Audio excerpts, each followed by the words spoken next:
Hello, I'm Nick, and this is Today in Philosophy of History for Friday, 21 June 2024. Today is the 132nd anniversary of the birth of Reinhold Niebuhr, who was born in Wright City, Missouri on this date in 1892. It's entirely possible that you've never heard of Reinhold Niebuhr, but it's almost certain that you have heard the Serenity Prayer. God grant me the serenity to accept the things I cannot change, courage to change the things I can, and the wisdom to know the difference. Niebuhr is credited with being the author of the original version of the Serenity Prayer, which is known in several versions because the wording has changed over time. I have quoted the most familiar one, and nobody really knows the exact wording of Niebuhr's original version, but he is reputed to be the author of that.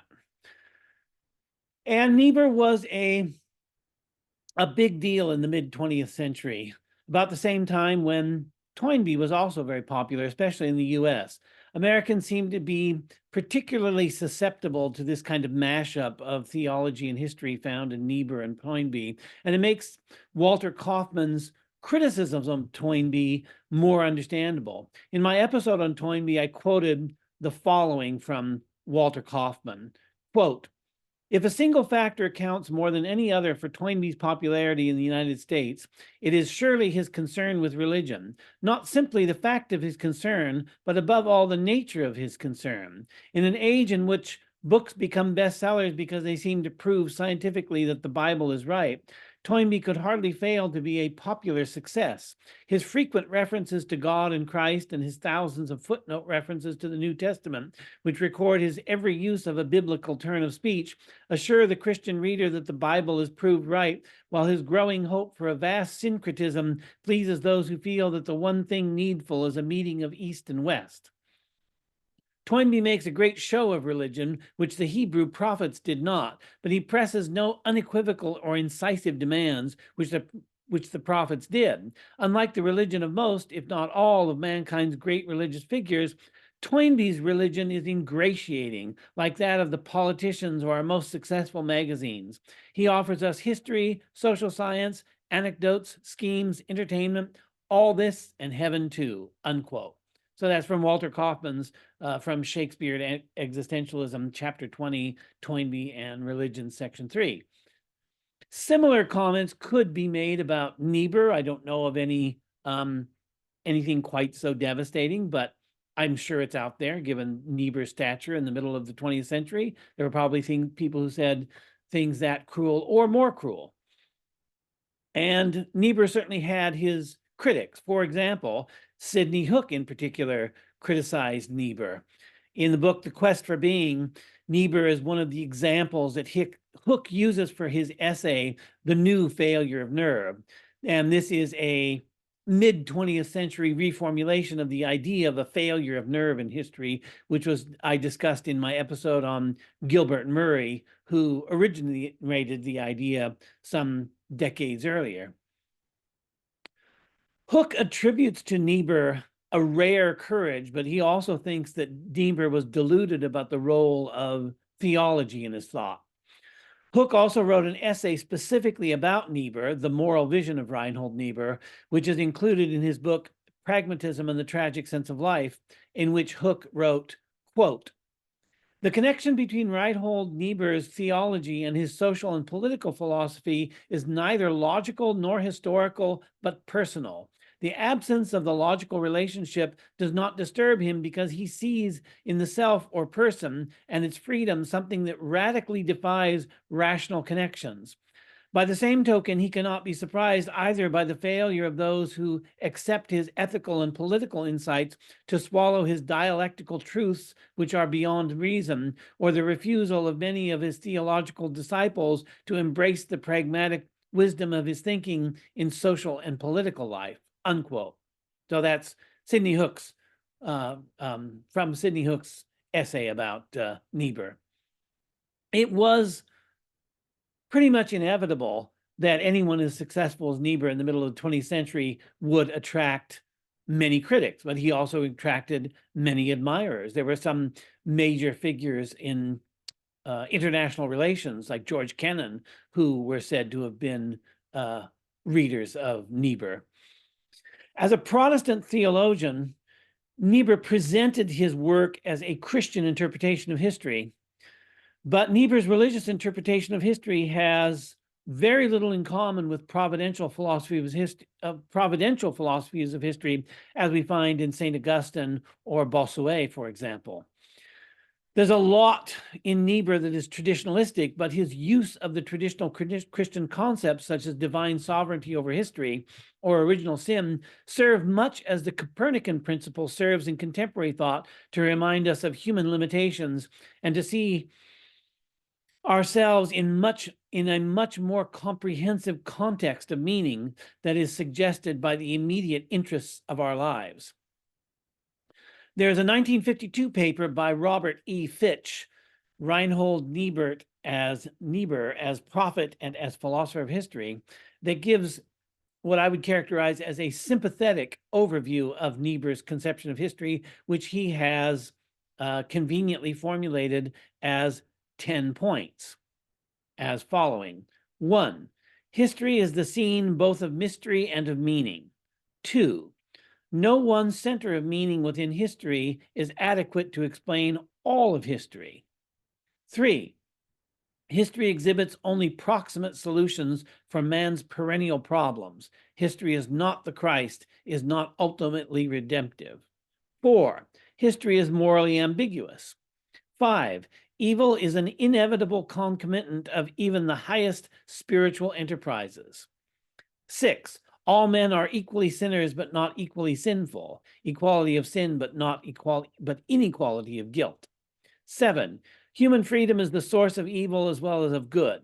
8, there are basic limits to human freedom. 9, secular philosophies tend to oscillate between idolatry and complacency on the one hand, and atheism and despair on the other hand. 10, the law of love may be an antidote both to legalism and to ethical relativism. Each of these claims made by Fitch is footnoted with a reference to Niebuhr's works. And after naming these 10 propositions, Fitch goes on to formulate 8 more, which he presents to Niebuhr's advantage, we could say. 1, attitude is more central than method. 2, insight takes precedence over technique. 3, Niebuhr's language is often the language of symbolism. 4, Niebuhr has an extraordinary sensitivity to all life in its richness and contradictoriness. 5, Niebuhr apprehends the height and the depth of life. 6, Niebuhr has a feeling for the cultural gestalt. 7, Niebuhr is saturated with the lore of human nature. 8, Niebuhr's perspective on life is a uniquely comprehensive and powerful one. So those are Fitch's 8 points about Niebuhr's thought, which are mostly sympathetic, but Fitch also has some criticisms for Niebuhr, as when he says, quote, it is quite obvious that many of the propositions that Niebuhr allegedly gets from his transcendent perspective are in fact empirically derived, unquote. Fitch's paper cites more than a dozen works by Niebuhr relevant to the philosophy of history, implying the scope and scale of the material available for anyone seeking a philosophy of history in Niebuhr's work. David V. Smith, in his 1968 thesis, The Early Development of Reinhold Niebuhr's Philosophy of History, further extends this scope and scale, concluding with this observation about the books remembered as Niebuhr's most influential. Quote, to know only these masterpieces is somewhat like appreciating an iceberg only for its exposed tip and forgetting its massive base. A man's thought cannot be profoundly understood if one merely skims off the finished ideas and neglects the development which produced them. The tangle of ideas from which Reinhold Niebuhr's philosophy of history developed illuminates that vision in a way which the finished philosophy taken alone cannot accomplish, unquote. Obviously, these are the words of an enthusiast who cannot get enough of Niebuhr and who not only wants to know the finished books, but wants to read everything before it to figure out how it all got that way. So let's consider Niebuhr himself rather than his many critics and disciples. Niebuhr explicitly addressed philosophy of history in the context of the Cold War, implying that each side in the Cold War had its own philosophy of history, and that neither of these competitors in philosophy of history were adequate to the task. So what follows is from Niebuhr's Faith and History, a comparison of Christian and modern views of history. Quote, "There is a grim irony in the fact that mankind is at the moment in the toils of the terrible fate of a division between two great centers of power, one of which is informed by the communist and the other by the bourgeois liberal creed of world redemption. Both creeds imagine that man can become the master of historical destiny. The communists assume that the rationalization of particular interest will disappear with a revolutionary destruction of a society which maintains special interests. The very fury of communist self-righteousness, particularly the identification of ideal ends with the tortuous policies of a particular nation and its despotic oligarchy, is rooted in its naive assumption that the rationalization of partial and particular interests is merely the product of a particular form of social organization and would be overcome by its destruction. Meanwhile, the liberal world dreams of the mastery of historical destiny by the gradual extension of the scientific method without recognizing that the objectivity and disinterestedness which it seeks by such simple terms represents the ultimate problem and despair of human existence. The two creeds are locked in seemingly irreconcilable conflict. Whether the conflict eventuates in overt hostilities or not, it has already produced an historical situation which cannot be encompassed in the philosophy of history of either creed.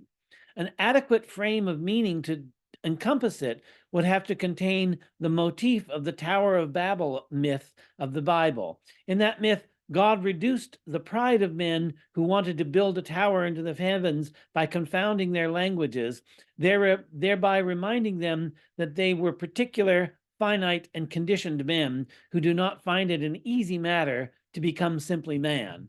Unquote. In Beyond Tragedy, Essays on the Christian Interpretation of History, Niebuhr makes a similar point, formulating what he calls the chronological illusion, which is a failure to understand that the realm of fulfillment is at the end of history and that the end of history is not a point in history. Thus, quote, "The chronological illusion that fulfillment is a point in history, so characteristic of all myths which point to the transhistorical by a symbol of time, is particularly fruitful of error in the doctrine of the second coming. It has led to fantastic sectarian illusions of every type. Yet it is significant that the dispossessed and the disinherited have been particularly prone to these illusions because they were anxious to express the Christian hope of fulfillment in social as well as in individual terms. Sectarian apocalypticism is closely related to modern proletarian radicalism, which is a secularized form of the latter. In both, the individualism of Christian orthodoxy is opposed with conceptions which place the corporate enterprises of mankind, as well as individuals, under an ultimate judgment and under ultimate possibilities of fulfillment. In these secular and apocalyptic illusions, the end of time is a point in time beyond which there will be an unconditioned society." Unquote.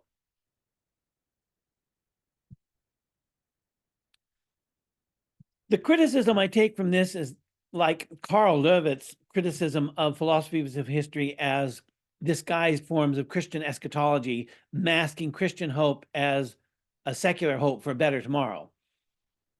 What Niebuhr here calls the chronological illusion is the conflation of sectarian apocalypticism and proletarian radicalism with the hope of Christian fulfillment, which is a theme that we have seen in many philosophers of history, and not only those like theologians like Niebuhr.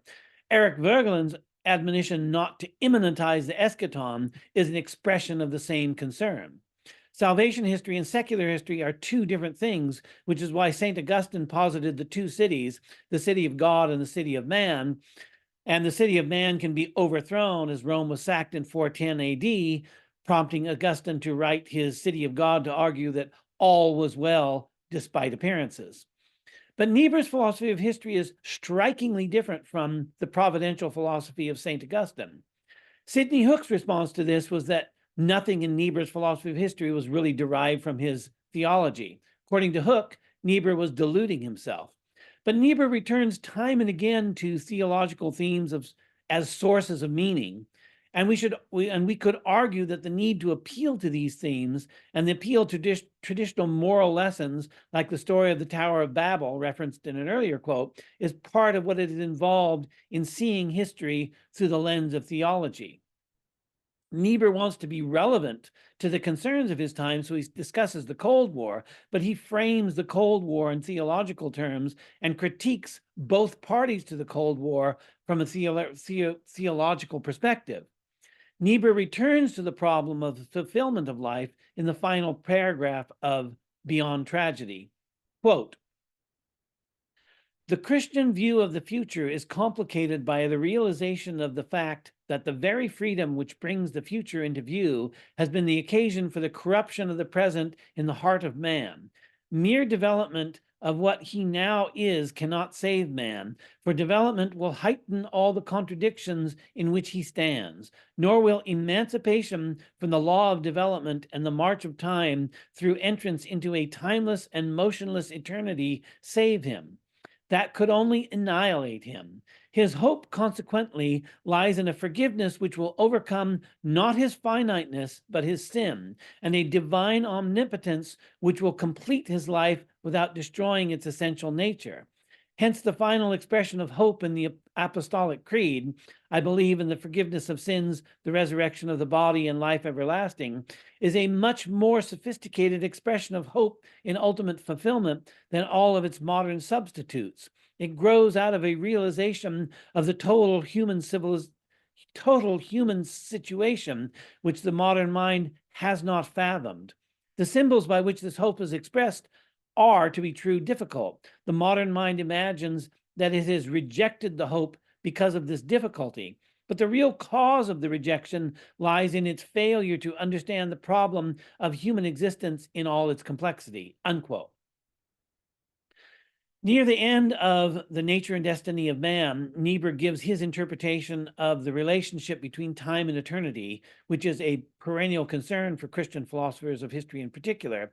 And in this context, he evokes a famous line from Ronca. Quote, "Insofar as the freedom of man is to be creative in history implies a freedom over history itself, there are tangents of freedom which stand in direct relation to eternity. This dimension of history prompts and would seem to justify Leopold von Ranke's famous dictum that each moment of time in history is equidistant from eternity. But the dictum is only partially justified, for it leaves the other dimensions of history out of account. History is also a total process which requires understanding of its totality which requires understanding of its totality from some last judgment. Insofar as every act and event, every personality and historical construction is immersed in an historical continuum, it takes its meaning from the whole process. If we look at history only from above, we obscure the meaning of its self-surpassing growth. If we look at it only from a spatially symbolized end, we obscure all the richness and variety which is expressed in as many parts." Unquote. Earlier in the same section, Niebuhr makes explicit the two dimensions of the relationship of time to eternity. Quote, "Eternity stands over time on the one hand and at the end of time on the other. It stands over time in the sense that it is the ultimate source and power of all derived and dependent existence. It is not a separate order of existence. For this reason, the traditional connotation of the concept supernatural is erroneous. The eternal is the ground and source of the temporal. The divine consciousness gives meaning to the mere succession of natural events by comprehending them simultaneously, even as human consciousness gives meaning to segments of natural sequence by comprehending them simultaneously in memory and foresight." Unquote. So we also saw in my episode of Simone Weil a Christian conception of eternity taking a prominent place. And we could almost say that Weil seemed to want to substitute eternity for time and to be rid of history in its entirety. She offered an especially austere providentialism that can be compared to what I call Fichte's a priori providentialism. Both Weil and Fichte wanted to preserve the providential conception of history, but to purge history of any vulgar providentialism in which the hand of God intervenes in history, suspending laws of nature by divine fiat. Niebuhr is neither so austere or so radical. For him, history remains even as eternity hovers over it.